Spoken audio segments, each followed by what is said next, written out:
I am Sam Jones. I am the project lead of Curse of Osiris, expansion 1 for Destiny 2. My name is Dave Matthews. I'm the art director for Destiny 2's expansion, Curse of Osiris.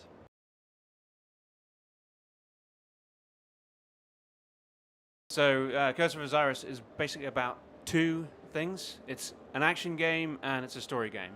So in terms of action, we're leveraging the first-person shooter and the moment-to-moment gunplay that people are familiar with from Destiny. And in terms of story, we're bringing a nice cast of characters. They're bold, they're colorful, set against a backdrop of a very interesting locale, which is Mercury.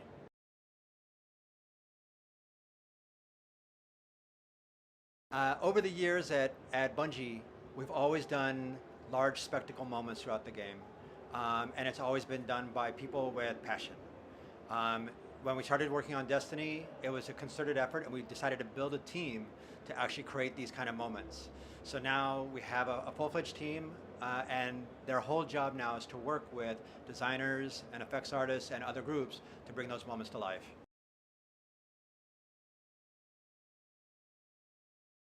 The way we operate at Bungie, we have several different teams that work at any given time. So we represent the Expansion 1 Curse of Osiris team, and we focus on that content. And then we have other teams in the live game that they work on the season schedule. So they'll have Season 1 and then Season 2, which will begin with Curse of Osiris when that comes out.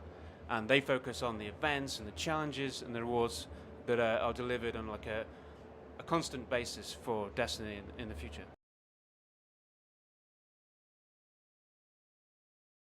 I would love to tell you about that kind of stuff at the moment, but today we're here to talk about Curse of Osiris. And if I say any one word, like ninjas will drop out of the ceiling and attack us. I understand. We don't want that.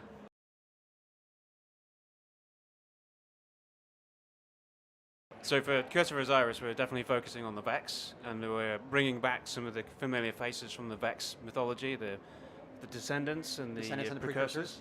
But for future releases, they are, there is the possibility of additions, but right now we're just focusing on what we're doing for Expansion 1 and the Vex, and slightly expanding their myth and their lore.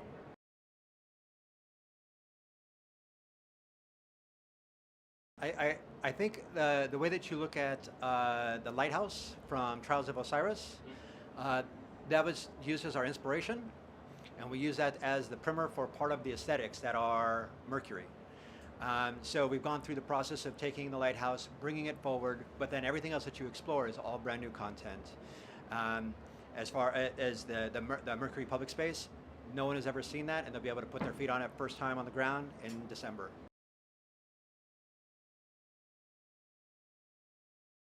So in Curse of Osiris, you're going to be able to do lost sectors. You're going to be able to do all the things that are fun and familiar for you for going to any other destination from Destiny 2.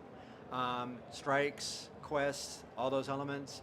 We do have a raid activity, and again, I would love to tell you about that, but we do have a Twitch stream that's going to be coming up in the next couple of weeks that we'll be able to show you and dive a little bit deeper into what the raid activity actually is.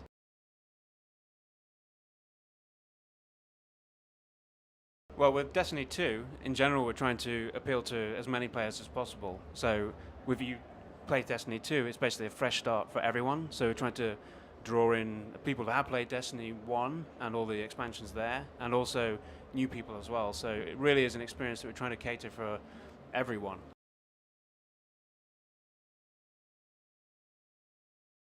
So the world that we already created in Destiny is so rich.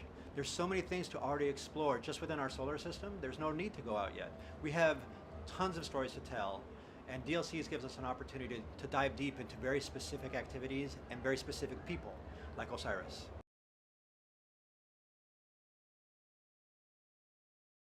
So there are indirect references in the past, and every character that we develop actually goes under a lengthy production process anyway, and they change constantly up until we actually release them to the world. So in terms of Osiris, we definitely invested very heavily, recently in his design and his look and his history. So we did the lion's share of that work pretty recently, and you were actually spearheading all the visuals for that, and I think it turned out really well, actually. It was really, really badass.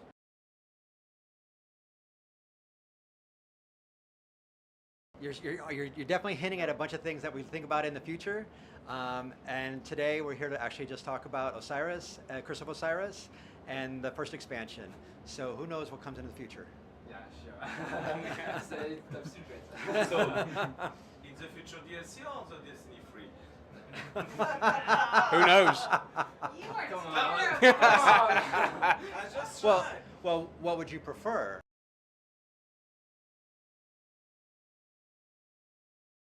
So there's the iconic portal on Mercury, which you see in a lot of the advertising and the trailers we've shown you so far. And that connects directly to the Infinite Forest. And the Infinite Forest is this machine, essentially, that is created by the Vex to simulate multiple realities. And it stands outside of time and space. And it's all part of their important master plans. And during the expansion, you go and you're basically looking to find what they're doing and to unearth the secrets. Osiris is already in the Infinite Forest. He's digging already. And they are, at that point in time, they're all streaming out of all the portals. Their armies are coming out, and they are creating this threat. And it's very important, and it's up to you, the player, to find out what they're doing.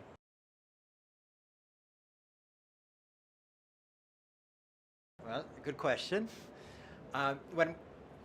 I think it's important to understand that in the prologue, you actually get to see that he recognizes what's happening. Osiris recognizes what's happening, which is that they can see Sagira's light, and that is why he removes Sagira from the space, so that he can continue to do what he was doing. He's understanding the threat.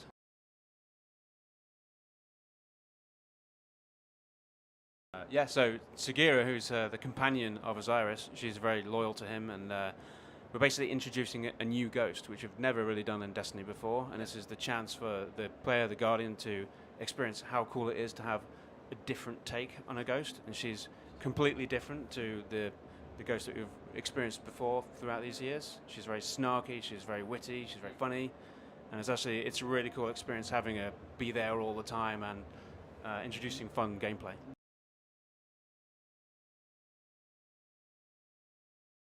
Why should I buy Expansion 1 Curse of Osiris, Dave? Do you love awesome action games by Bungie? Generally, yes. Do you love this world that is Destiny and everything that makes up Destiny? I think I do. Well, then this is an opportunity to dive even deeper into one of the greatest warlocks that has ever lived. And that's in Destiny's 2, Curse of Osiris. That's pretty cool. And if you want, you can fire a team up with me and we can go do it together. That's even better. You know, and the best thing about all of this, if you want to get a little sneak peek, read on GamerJet about this. I will.